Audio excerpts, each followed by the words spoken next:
All right, guys, welcome back. Man, it has been a minute, and I am freaking, I'm pissed because for the first time ever since I started this podcast, it's been almost 140 episodes or something. I don't know, something like that. I have not missed a Monday upload. And last Monday, I missed the first one, and I am very disappointed in myself because that's sad, you know? First Monday miss of all time. It felt like I was worried because sometimes when you let something slip a little bit, it starts to slip more and more and more and more, and then it's, you get complacent in the mediocrity of it slipping, and I don't want that to happen. I have a standard I want to keep.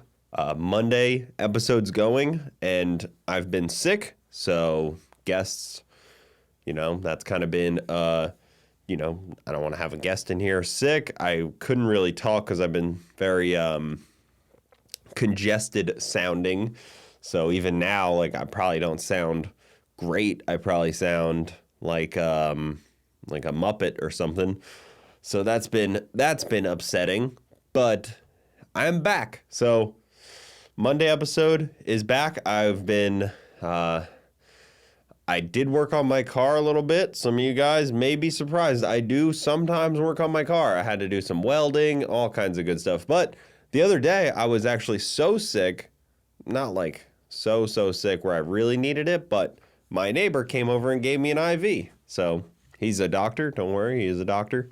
He came over and gave me an IV, and I sat there with like the whole rig in my house. I had an IV going, dripping in. It was a bag, and it was a big ass IV bag. He owns the practice, and they do IVs, and this was like a concoction of stuff that he decided to put in there. I don't know. I trust him. He's more of like the non, like, he's a holistic doctor, but he's not like I feel like that's like a bad connotation. Maybe not. He'll be on eventually because he's got some really, really interesting stuff to talk about. We've talked about, vaccine stuff, autism stuff. I hate to connect those two, but he's dealt with a lot of like long COVID symptoms, and like he does speeches at places and like, lectures about things like this and like what COVID does to the brain. And he's big on, he helps a lot of like, he's on the board of a bunch of addiction centers, and he owns a couple of holistic practices. So it'll be an interesting one eventually. So hopefully my neighbor, he's obviously willing. He's also a car guy, which is kind of cool. He's got a Fox body. He's got like a Ram Charger. He's got like all kinds of cool stuff. A couple pew-pews. So that'll be really fun. He'll probably talk about ivermectin, which was an interesting one. There's a lot of good substance there. We've spent a lot of time talking in between our houses. He's got a kid the same age as mine, so it's been interesting, to say the least, learning some of this stuff. But that'll probably be coming down the pipeline next maybe few weeks. I don't know. He's a busy guy, but got my IV. That actually turned me around very aggressively. That, like, the next day I was feeling so much better. I was drinking a bunch of silver water, which he gave me as well, which is literally that. It is just silver mixed with water, because silver, I guess, is very antimicrobial, whatever it is. I'm not a doctor. I try to pretend to be one, but it'll kill viruses and it'll kill germs and stuff. He was even saying, like, to stop dysentery, they would put, silver coin in the water or the milk when they would cross the Oregon Trail, things like that. Oregon, whatever you want to call it. But yeah, so that's an interesting little side note. And I was literally just drinking silver water. It's just silver water. It's very odd. I don't know. It's very interesting situation. But yeah, I get this question a lot. Cooper, you do a lot less car stuff, and like, I've made so many car videos and like I've been around so much automotive, and don't get me wrong, I absolutely love cars, racing, automotive, all of that stuff. I've loved it forever. But as I get older, I'm becoming less materialistic and I have less desire to like just constantly be like I like building and working on cars, but there's like this less desire to just like, oh, like what's the next project? What's the next thing? And like you see a lot of these YouTubers, they'll just like build something just like for the content, and it's almost like not that it not that there's anything wrong with this. I mean, entertainment isn't a bad thing necessarily, but there's just like this like this constant need to just churn out things, and you start to enjoy it less. I mean, not to say any of these guys don't enjoy it. You know, maybe they just have a completely different mindset than me, but my mindset right now is like the constant next thing, is it going to bring me any more joy than the last thing? So why do it? I understand I can make an income from doing it, and I have always made an income from doing it, but the entertainment for myself has to be there. I have to be highly entertained to do it. Like, and this, I hope you guys don't think I'm complaining here, because I love working on and building cars, and I love talking about cars and hearing about cars. My whole life, everything car related has always drawn me in, and even still, like watching videos about cars. But the idea of just like more and more and more parts, more things, and like it starts to get a little tiresome. I really have a lot of respect for those guys like Lasala, you know, who has like one car that's just super dialed in because he's just so die hard on that one car. But I kind of started to fall out of that, and I hate to say it like this because it sounds so like ungrateful, but it's nobody like gave me anything in my life. Like everything I've ever had or done, I've worked for and like put hours into making happen. But people do evolve, and I'm not gonna race. Like I've been working on the car, you know, for FL2K coming up because I love FL2K. I love racing. I love spending time with my friends and family at the racetrack, and I want CJ to be involved in the racing community, and I want to race more. And it's just, I don't know, after doing the circuit for, you know, a year, 2 years, like I'd done TX2Ks, FL2Ks, streetcar takeovers, like after doing the circuits, it's almost like what more can you accomplish?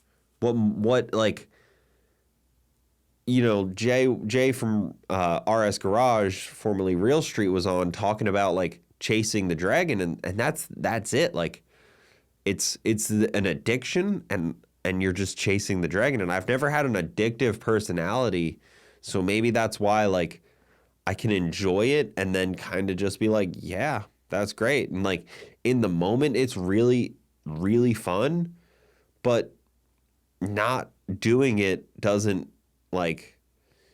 bother me as much as it should. And maybe that's a personal problem.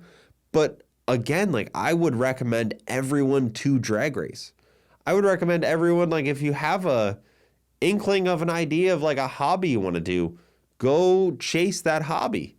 Do it, because you're never going to scratch that itch if you don't scratch the itch. Like if you want to start filming content and videos, do it. And then if you don't want to do it anymore, stop and do something else. Like pivot.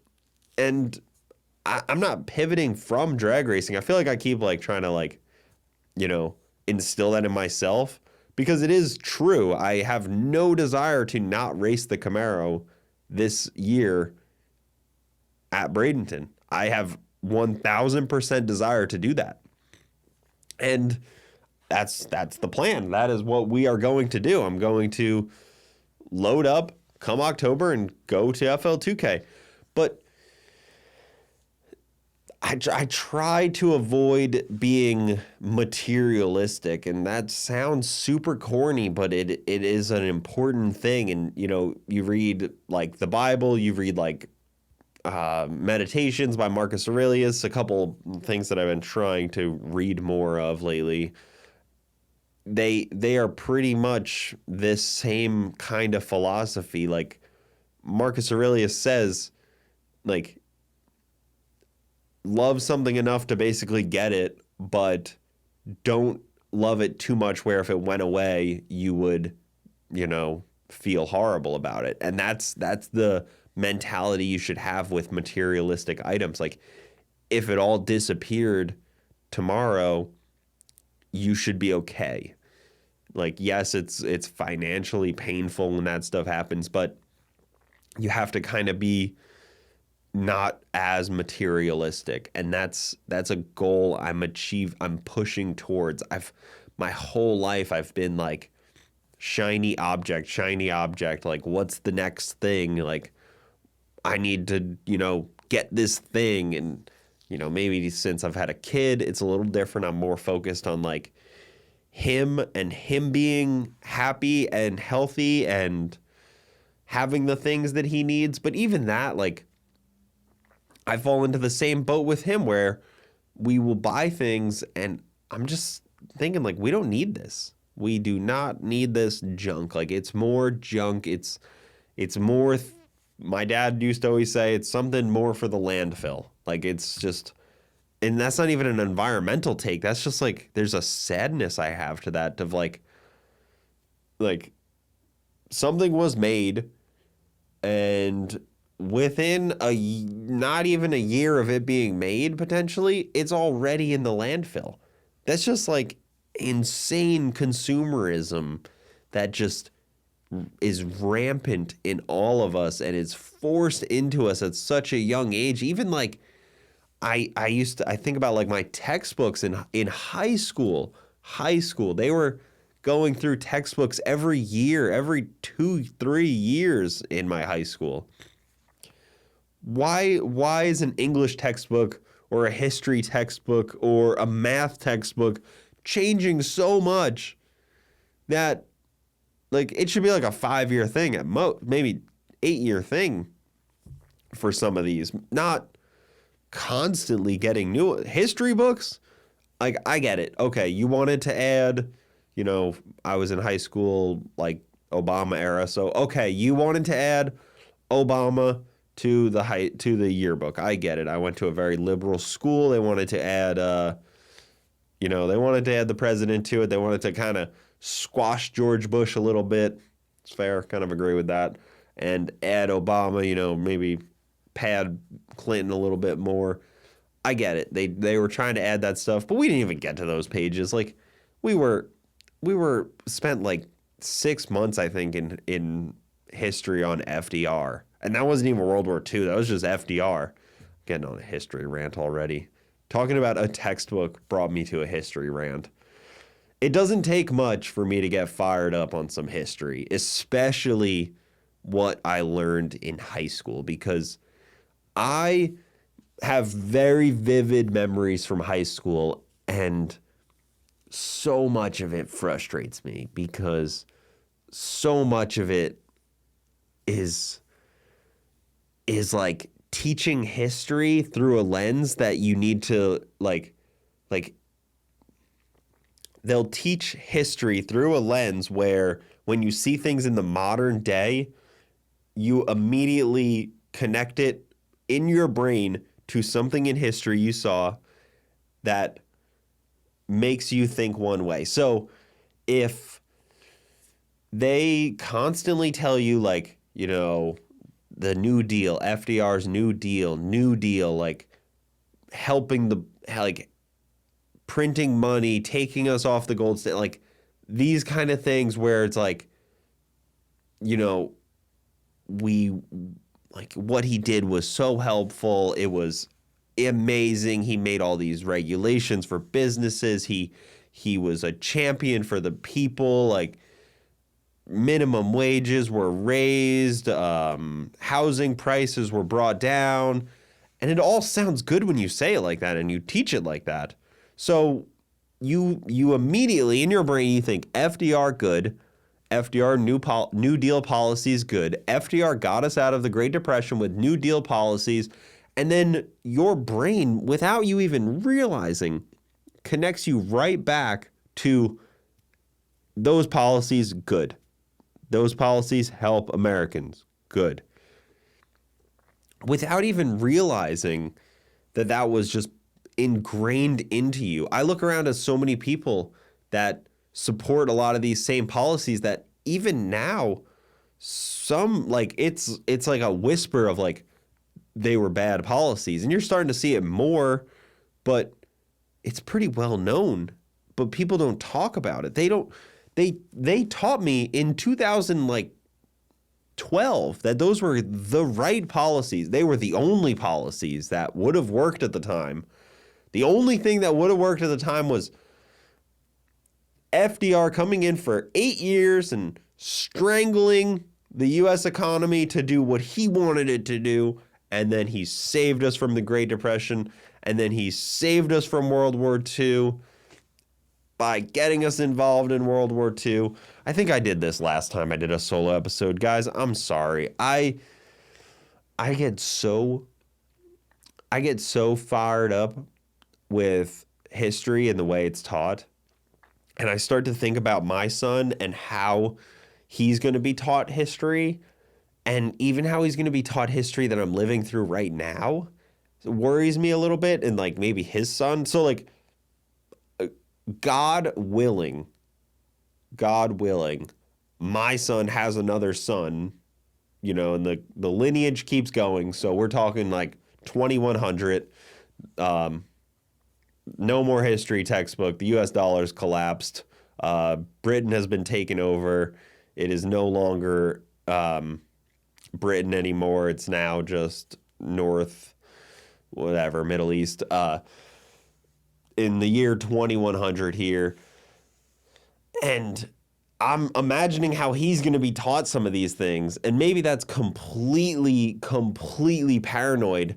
But it's not me being paranoid about it. It's me just thinking, because obviously they're going to teach heavily about COVID. They're going to teach about the 2008 financial crisis, the COVID recession, some of Donald Trump's stuff. Like, they're going to teach about all that, but how are they going to teach it? That's what I worry about. So the teachers you have and the educators you have are so important to set this narrative, and they can set really whatever narrative they want.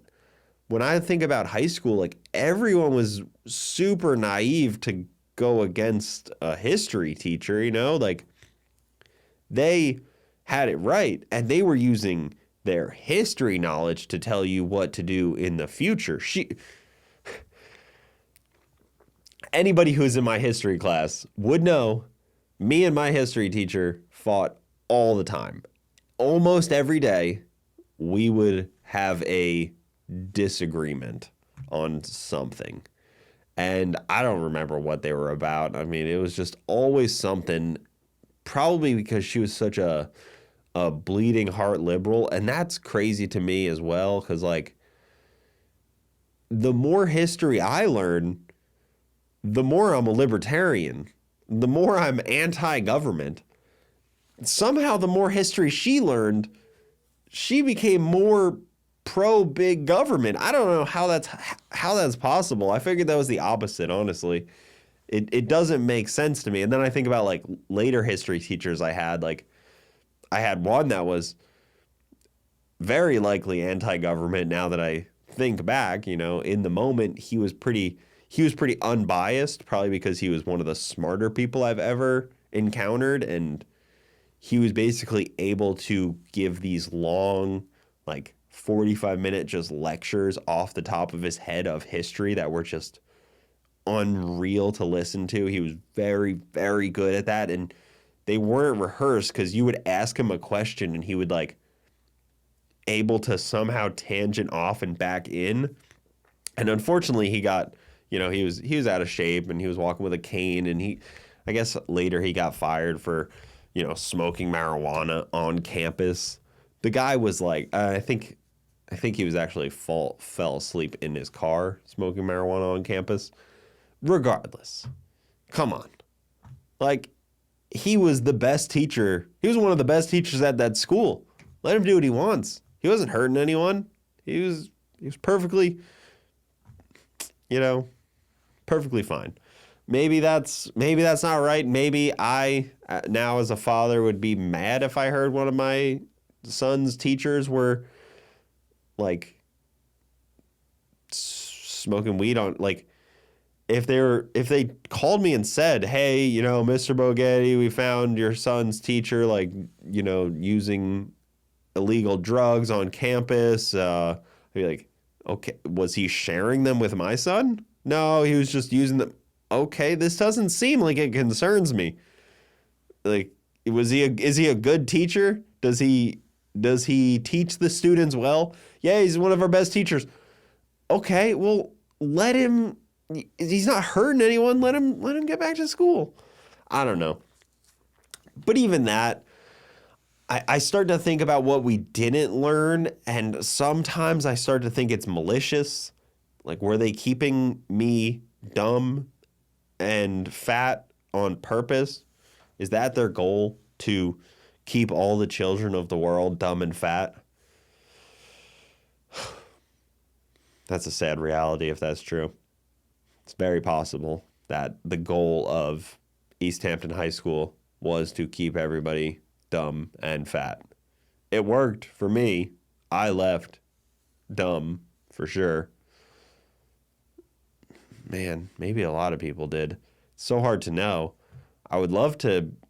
Are those public, like the records for a high school by year compared to other high schools, like how they did and like what the general baseline for intelligence was?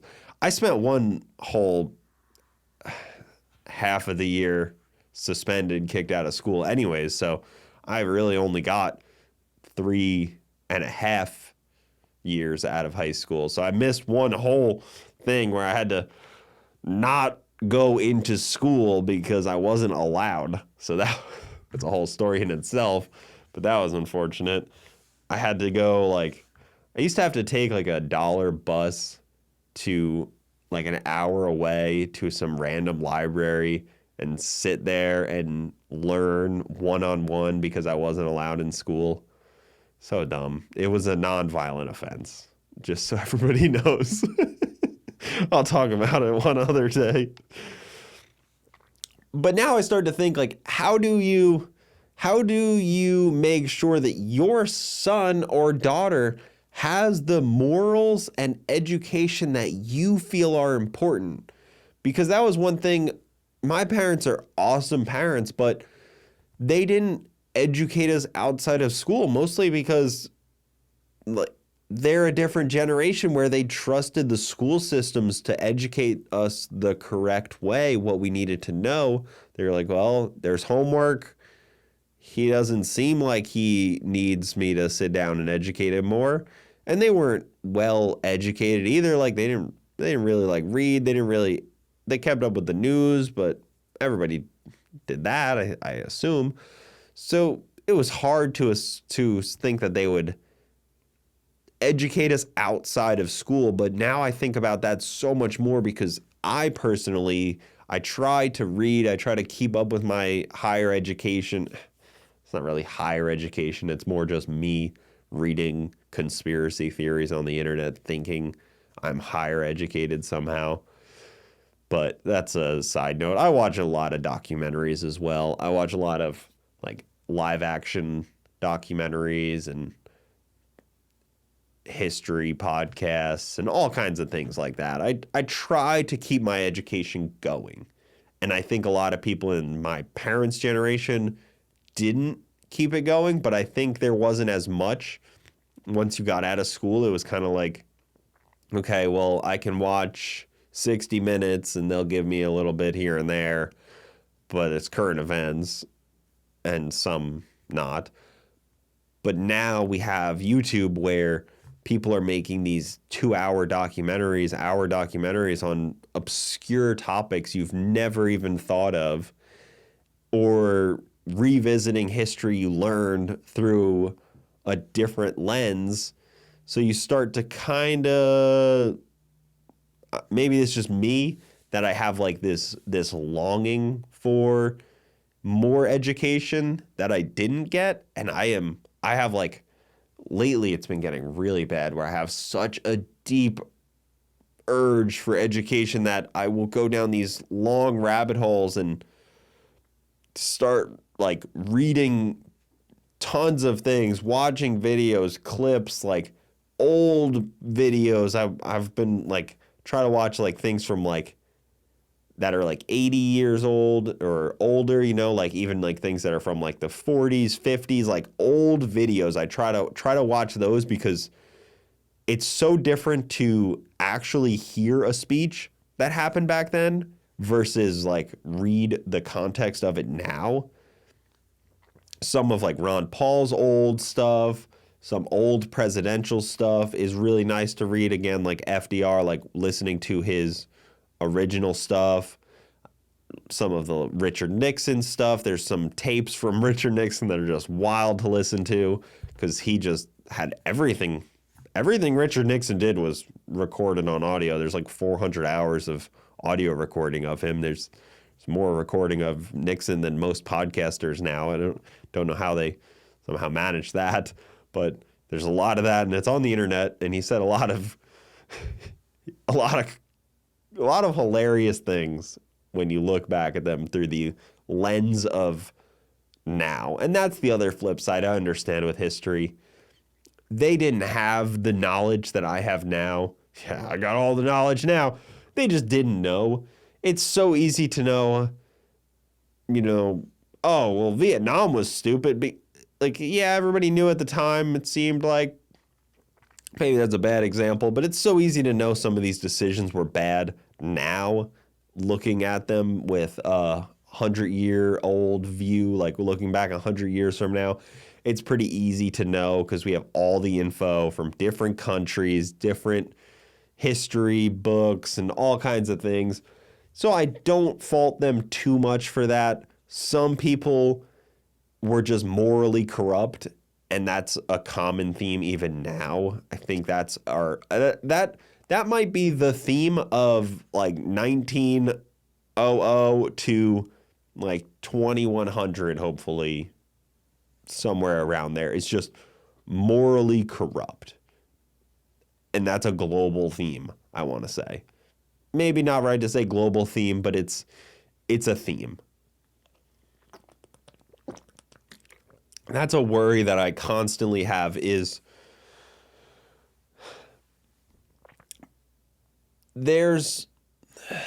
I made this post the other day on Facebook of where do morals come from? Do they come from, like, where do they come from? Some people said C.S. Lewis had a really good talk on this and book about this. I haven't read it yet, but it's in my saved files. But where people said it comes from, some people said the heart. Some people said you're born with it. You learn it from your parents. It just comes from your brain naturally. Don't hurt others. And that's all you need to know as long as you're not hurting someone. But I think there needs to be more morals than that, because just because you're not hurting someone doesn't mean that you're not doing something morally corrupt. And being greedy, I think, is a little bit morally corrupt. Gluttony is not great. Pride is a problem. Lately, I've tried to get all of my moral compass from the writings of Christianity. I feel that's a very good compass to point in that direction. And that's how I think about morals a little bit, is there's perfect, and nobody really knows what's perfect, what's morally perfect. But if you have a compass that kind of points you in the right direction. Maybe that'll help you. And I think people have given up morality because laws are becoming so strict. There's so many laws. Like everything you do is regulated, is ruled upon by somebody, by a bureaucrat. I mean, I have a water bottle on the table with one of those small lids on it now. You know, remember in like 2014 or something, they were like, we're going to small lids to use less plastic. So like everything is somehow touched by somebody with a badge, basically, some bureaucrat.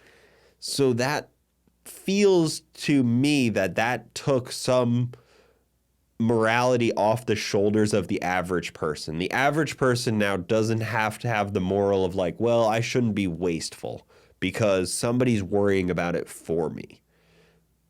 And that's where it kind of falls into is I have to worry about too many things to think about that. Somebody else is, I'm outsourcing my thought and morals about being wasteful and it's gone. Don't worry. Somebody else will deal with it. We'll outsource that to someone else's brain.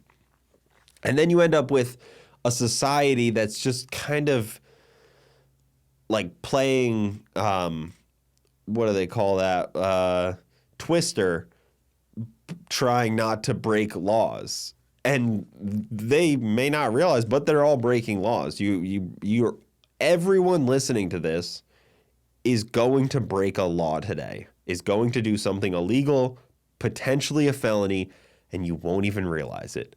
Everyone's going to do that. Everyone does it every day.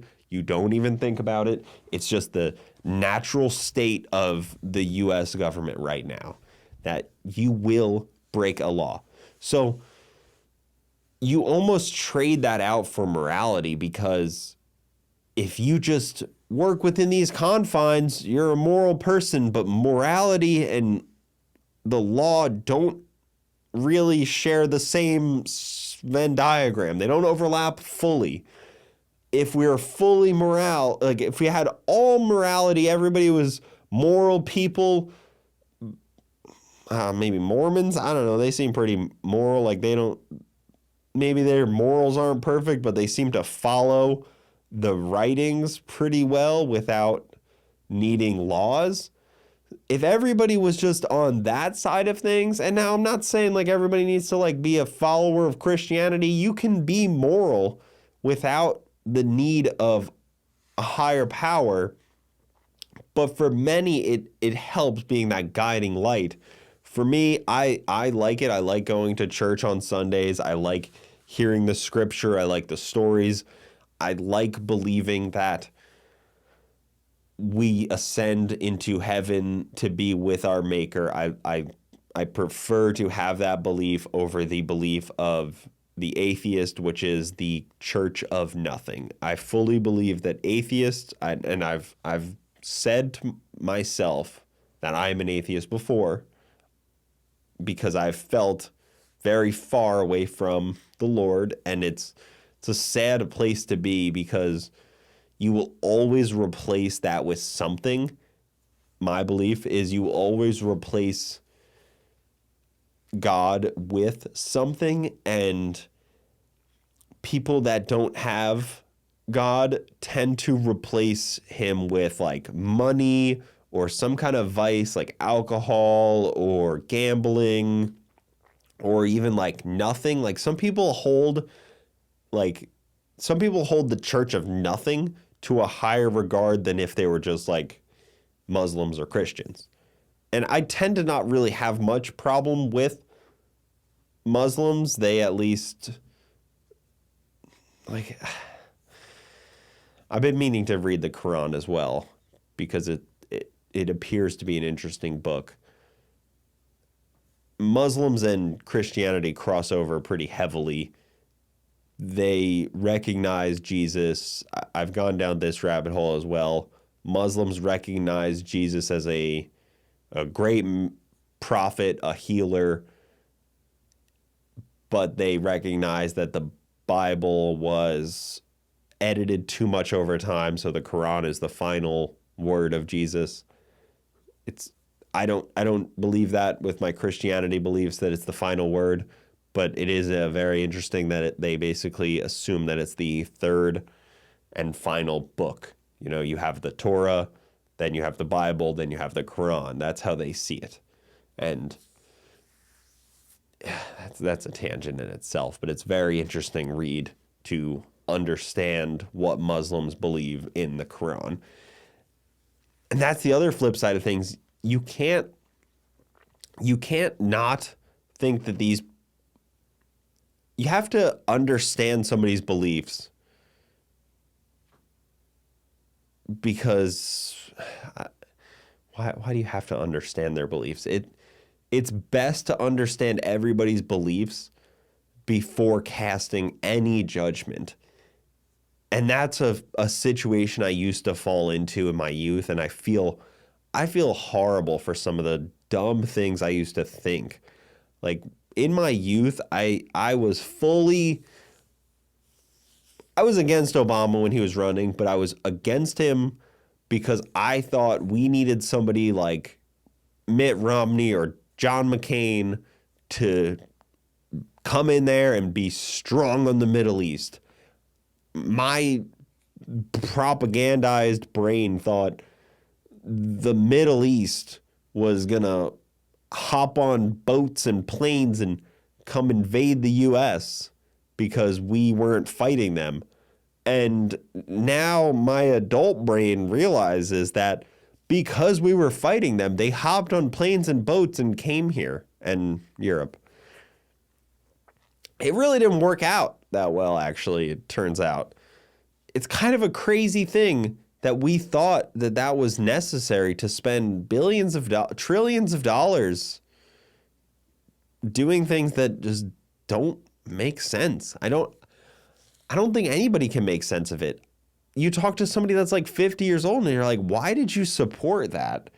And they might say 9/11, or they might say like weapons of mass destruction. I don't know. Like, they might say Iraqi freedom. They felt that they wanted to give Iraq freedom. We arguably left all those places much, much worse off than we got there. And then you even like look a little bit deeper and you're like, well, they were trying to start their own bank. And that's where you got to put your conspiracy hat on a little bit. The central bank of the U.S. does not like competition. So if someone's trying to start their own bank, they're going to fight you on that. Look at BRICS and Brexit, and anytime there's been somebody not on the central bank, it starts to get a little hairy for them. Look at Russia. Look at North Korea. Who's fighting it? Argentina, Brazil. Countries like that tend to fight a central bank. China. And then we go to war with them. It happens very on par. Look at Iran.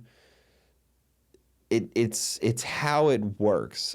And it's probably an insecurity thing because the US dollar is so worthless right now. Now, it's not worthless in the sense where you can't buy a lot of things, but it's worthless in the sense where you shouldn't be able to buy a lot of things. It's the best currency currently. Money, it's not a currency, it's just money. It's fiat.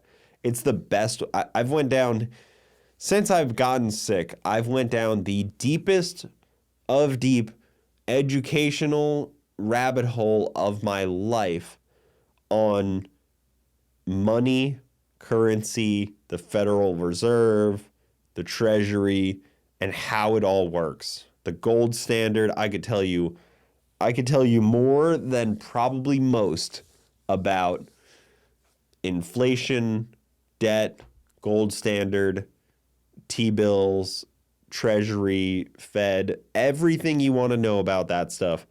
I have learned it. Whether I can recite it to you well enough or can explain it well enough is a whole nother thing.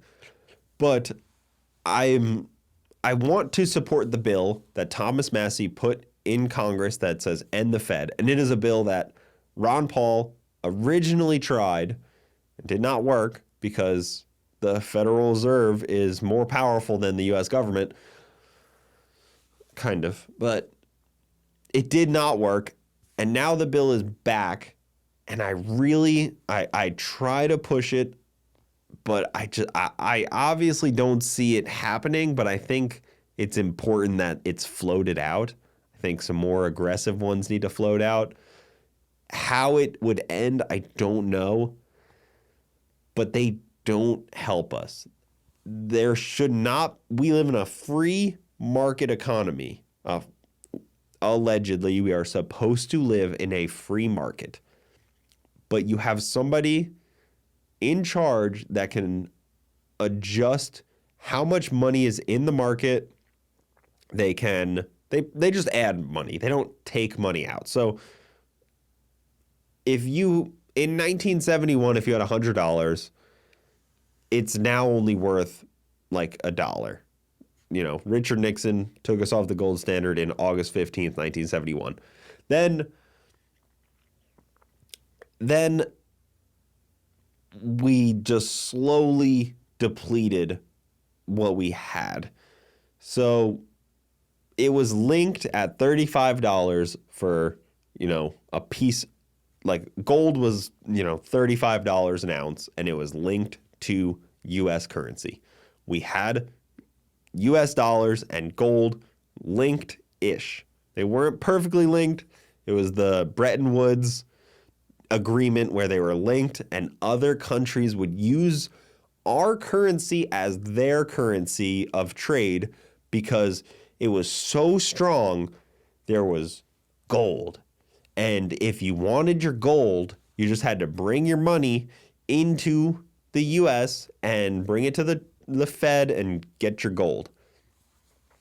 It came to a point where we realized there was more money in circulation, more paper, just nothingness in circulation than there was gold in the bank vault.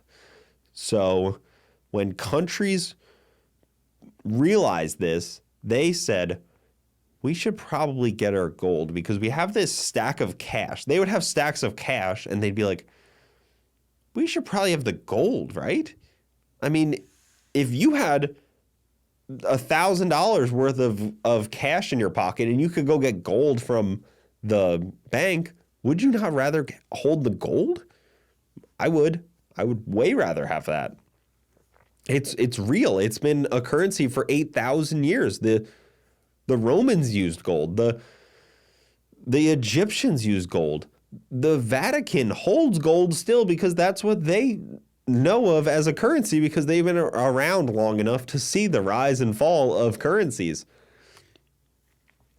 So there's no physical reason to trust a US dollar paper note when you can just own gold. I know people will say, oh, Bitcoin does better. Bitcoin this, that, the other thing. Sure, Bitcoin's a great investment potentially. It is very reliant on electricity. It's very reliant on people all having smartphones, and it's very reliant on apps as well. I know you can own. I've been a part of the Bitcoin community since like 2015. I understand it. You can own Bitcoin outside of a app. But the general public, the new generation even, people think, oh, the new generation, they know tech so well. They don't. They only know apps. So they will use an exchange. They won't do it the way that Bitcoin was intended to be owned. they will use an app. They won't have cold storage. They won't have any of that. They won't have a hard drive with their Bitcoin. They just want to use an app. And that's a whole nother rant, is the new generation only understands app interface. They don't understand the internet like my generation or the generation a little bit older than me that dealt with like actual internet, not just an app, because all apps are basically the same. You're on the App Store. You're not really dealing with like backdoor internet stuff and like real web. Even if you've ever used like AOL chat, you understand how different the modern stuff is. And these kids don't. They're app focused. They play the game. They open Photoshop. And I do that stuff now. That's how I interface with the internet, but I understand the back end of it. And of course, tons of them understand it too. They know coding and stuff. They're much smarter than me. But they've always interfaced with it very differently. So that's my only problem, is Bitcoin is not a good currency because people don't spend it. It's not great because it uses way, way too much electricity. If everybody in the world wanted to use Bitcoin instead of any current form of payments right now, you would never be able to do it. There's not enough electricity produced in the world. And that is an Achilles heel to Bitcoin. Sure, we can use XRP or Solana or Ethereum, but again, then you're just losing people. Every time you go one level from the simple thing, you lose people. That is why gold is very simple. Silver is even a little less interesting to some people, and that shows the one level down. Think about it in your mind. Oh, I'll buy gold. Well, buy silver too. I don't know. Silver, it's like buying XRP or buying Ethereum. You're just like, well, I mean, it does kind of go up and down with Bitcoin. Like, I don't think any of those are just going to do something different than what Bitcoin does. They all kind of follow the Bitcoin trend. Some have obviously done better, but you can't really look at the COVID market of what like NFTs and Bitcoin did, because it was a completely different world where everybody was just kind of on this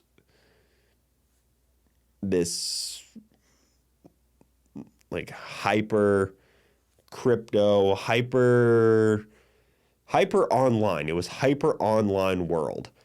Way more than we have now. So people just aren't as interested. NFTs are just nothing now. I don't think anybody cares about them. No one talks about them. It's completely nothingness.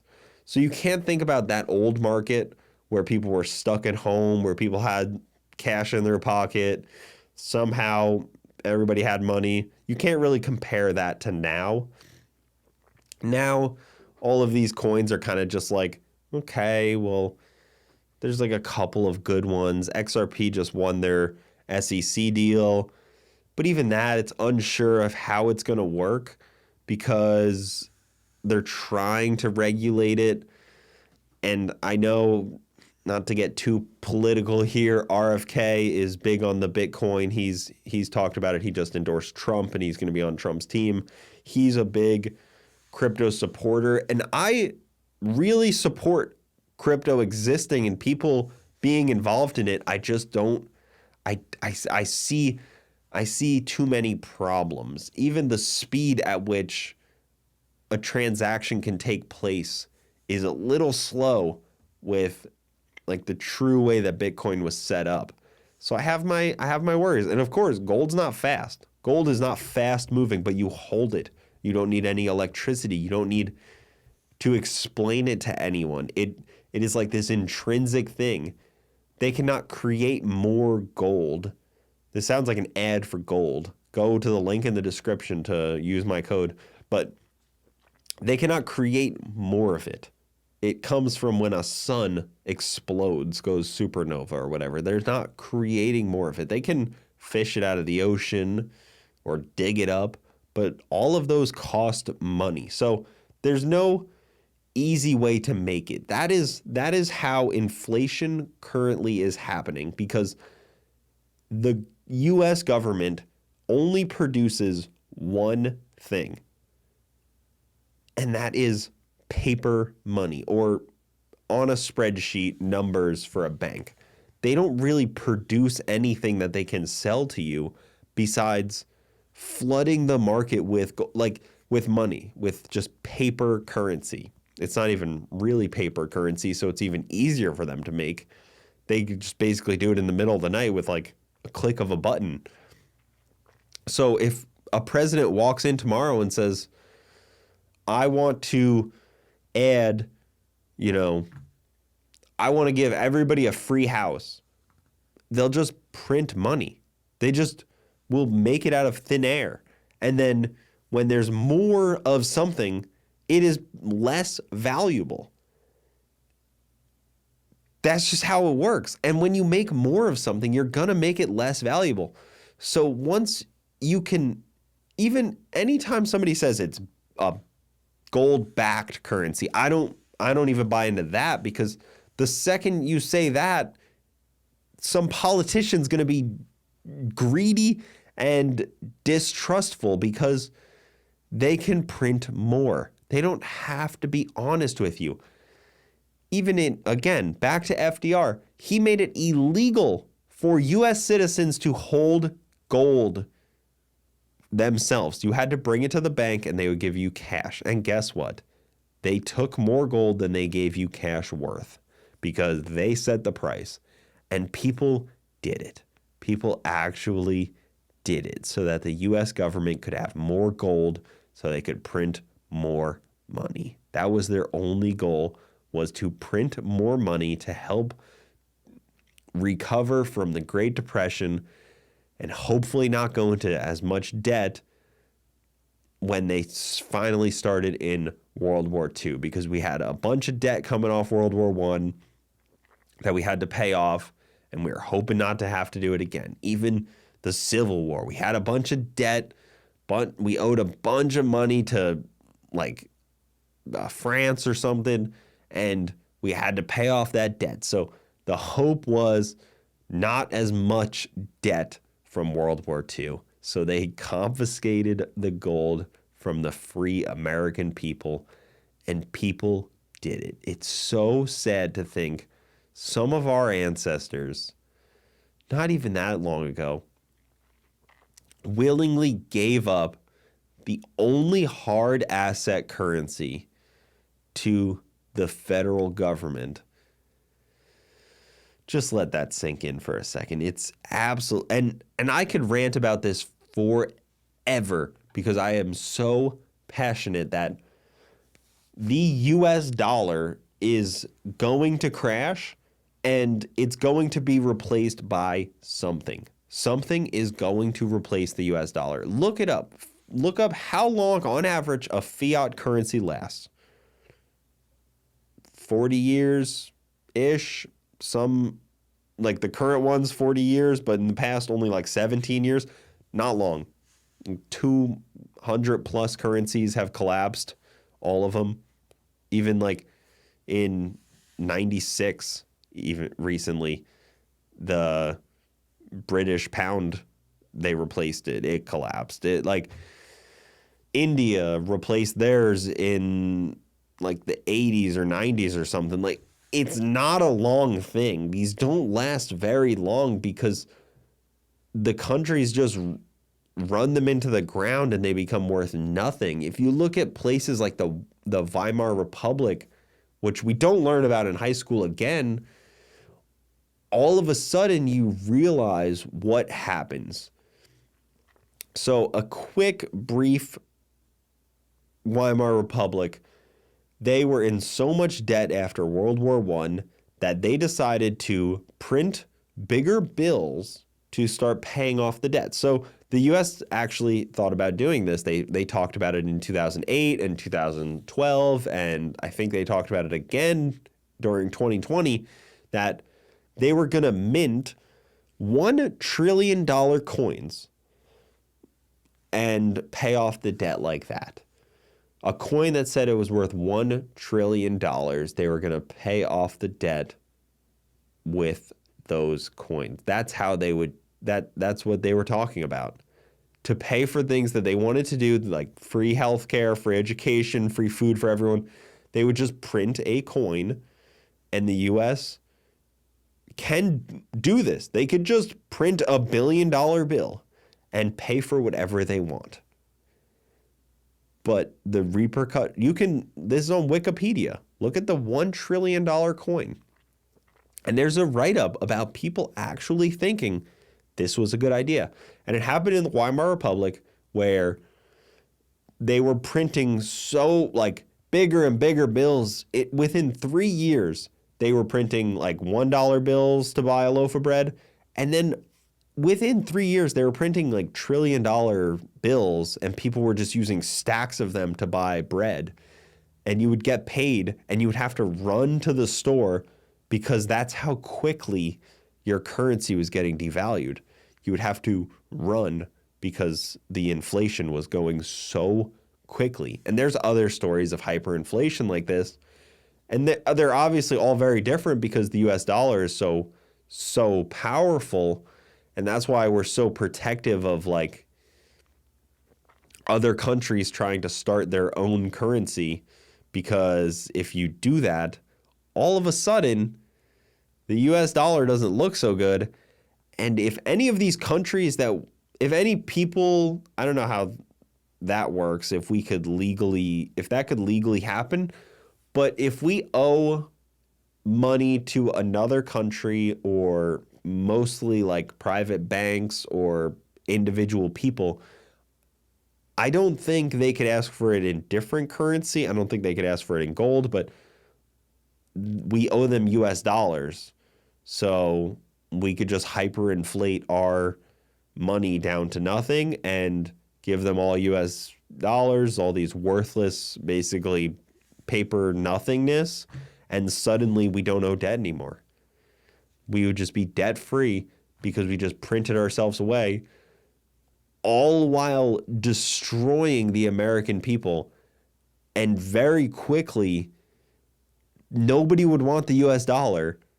So we would end up in this situation where the only thing that people want is whatever hard currency they could get their hands on. If you look at like Mad Max, the hard currency was water. If you look at Waterworld, the hard currency was like sand, I think, from like the bottom of the ocean. I don't know if anybody ever watched Waterworld, but that was always a fun one. The guy would dive to the bottom of the ocean because he got gills all of a sudden. I loved that movie as a kid. Similar to Mad Max, but it was flooded instead of dry. Kind of the counter opposite. I like the idea of Waterworld, and I like that there was never any storms. I'm cool with water and living on the water, but if there's like a storm, I'm out. I'm not in on that deal. But that's what I fear our government will do by 2035, I think it is, where our debt interest payments will be more than our taxes brought in, especially because we are looking at other issues that are happening. We are dealing with the rising cost of medical care for elderly, the rising cost of Social Security, the aging demographic that we have less people joining the workforce than leaving. So like more people are leaving the workforce than actually joining the workforce. So if you imagine the US, just imagine the US as a Ponzi scheme for a second, you need to add more people than are leaving, or else the Ponzi scheme doesn't work. You need to keep putting more people into the workforce. And if they are not coming from within, they need to come externally to be in the workforce to pay for the aging workforce and the people leaving the Ponzi scheme. So I don't know where these people are going to come from, but they need more people. We're not having kids. There's like no kids being born. Like, look around you. I have one kid. I hope to have like many more, like 6, maybe 10. Bronte Willing. But my grandpa was one of 6. My dad was one of 3. I was one of 4. My siblings don't have kids, but they might still have kids, but it's less. It's less. You can look around and anecdotally tell that there are just less kids. How many people do you know that have over 4 kids, over 3 kids, over 2 kids? You need at least 3 for replacement. You, your wife, and 1 extra. Like, you just to kind of, if 2 people only have 1, you're still narrowing down. You need 3 really to grow the population. You can't, if you just have 2, you're just replacing yourself. You really need 3 to keep the population growing. And I hate when people say this stuff, because people that talk like this, I've noticed, tend to have no kids. And they'll talk about how we got a aging demographic, nobody's having kids, we need to have 3 kids, and they're like 38 years old, out of shape, no wife, no kids. And it's just like, well, maybe you're the problem. And I'm not to shame anybody for not having kids, but I do try to promote the idea of having kids. My neighbor has 4 kids, so they're doing pretty well. They've replaced +1. But the amount of people that are just doing like 1 and done, or like none, it clearly shows that we're running towards a problem. And all of this stuff, everything that I say is coming from an unlikely source. I understand that. All of this is pretty well researchable. It's not anything crazy. It's like, you don't even have to research it. Just look around. Just open your eyes and look around. Go to church and see how many kids. Church might be a bad example because they tend to have a lot of kids. The guy behind me the other day actually had 6, and I was extremely jealous because 6 kids is pretty cool. They were all like under 10 years old, so that was pretty good on him. But if you just look around, you see these problems, and they're not something quickly handled. All countries are dealing with this too. Japan is dealing with this much worse than us. South Korea is dealing with this much worse than us. I think China's dealing with this. And it's hard. It's very, very hard to recover from this, because it takes time. It takes generations. It takes a lot of work to recover from a bust in, we had the baby boomers, and now we're going into like a bust of, it's kind of across the board. As fertility is dropping, plus people are just having less kids. So I don't know where that's going to leave us in the next 10 years. I'm fairly excited for the future, because up to now I've lived through plenty of historical things, and I kind of want to keep living through historical things, like the crash of the dollar, the crash of economies, the crash of Western civilization, basically. I'm a doom and gloomer. I've been a sky is falling guy my whole life. I remember reading in 2012 when I was in high school all about like the Mayans predicting 2012 and all kinds of stuff. I was deeply entrenched in that because I found it hyper interesting. Always reading about those kind of things. I remember 2008, the financial crisis. That was something of interest to me. Those kind of like busts and that stuff's always so interesting, especially when you hear the amount of people that just didn't see it coming. And I think that's because the people that are dealing with our financials right now don't truly understand what's going on. And I also don't truly understand what's going on. And I also think it's kind of like a Titanic situation. The ship is going, like it's a unsinkable ship. It's on a path. Nobody's got a care in the world. Just keep on cruising, and then you're gonna hit the iceberg eventually. You just the only thing our government can kind of do is try to steer the ship, but even that, I think the ship's already on such a course that you kind of just along for the ride, and you hope that you protect yourself a little bit. You gain some knowledge and forethought into what is potentially coming down the pipeline, but even that I don't even know. I've started to imagine all of these bubbles kind of like, so imagine there's a big bubble right here. This is the US dollar. It's the big bubble. And then it's the debt / US dollar bubble. And then inside of all of that, there's little tiny bubbles. There's the 2008 financial crisis, housing bubble. There's COVID. There's a couple other small bubbles here and there, the dot-com bubble. And those have popped. And they haven't popped the main bubble, but they've popped small bubbles inside of it. And eventually, that main bubble will pop. And that's when I think it's going to get exciting, is when that main bubble pops. And like I was saying, the U.S. government's going to replace it with something else. They don't want us to replace it with gold. They're still going to have power and influence, even if they don't have money. They're still going to have the power and the influence. And people in that crisis, people aren't going to look to themselves for what do I do. They're going to look to the government for guidance.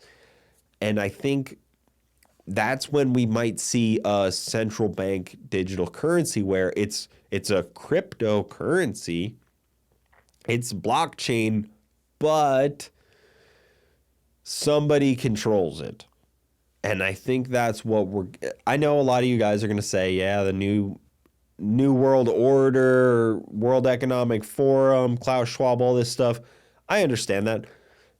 There's all those conspiracies, but with or without them, we are heading towards this situation where the U.S. government has to really think, what are we going to replace the dollar with? Maybe they don't replace it with anything. Maybe they just restructure it somehow. I mean, it lasted through the 70s, but, after Nixon took us off, it was okay. And in 1933, when it's kind of those were the two players, FDR and Nixon. FDR disconnected them, and then Nixon really put the stop to it. So what will happen to the US dollar? I think about quite a bit lately. It's been very deeply on my mind, maybe because I have ADHD, and when these things, when like I get like a little like humming in my ear about like a topic, it just spirals me out of control. And I don't know how to stop. I know there's a really good book as well. The Creature from Jekyll Island is a very good one about the central banks and how they were made. Basically, it's all a scam. And the only way to really get out from under it is a gold standard or a hard asset currency, whether it's gold and silver or something like that, but I don't even think it should be a gold standard where the coins are minted and controlled by a government. I think it needs to be a fully decentralized gold standard where it's just basically a barter system, but there will be a somewhat set value. The grocery store will still have eggs for,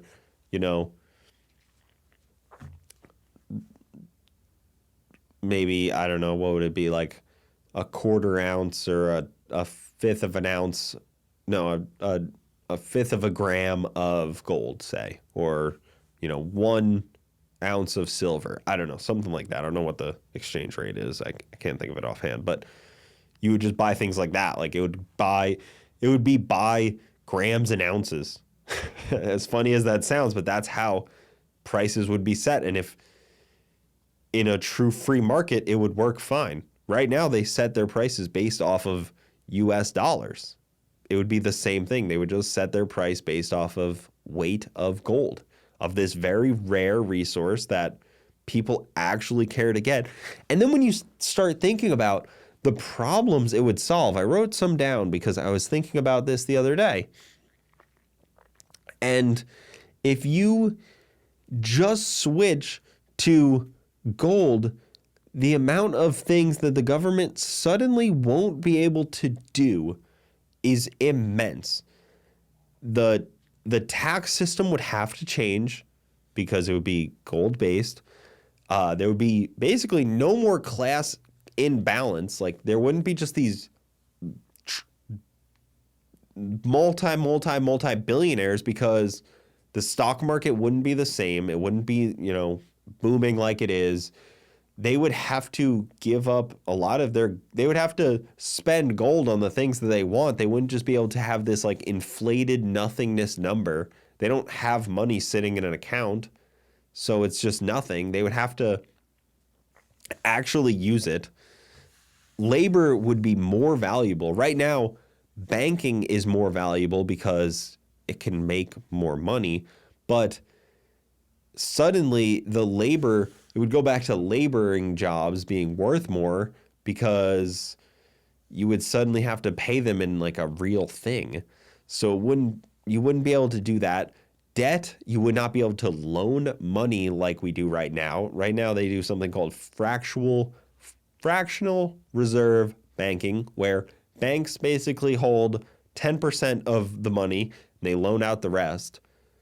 There would be no way to do that because you can't just loan $100 if you don't have that currency to loan out. So like right now, one bank they'll take $100 from you.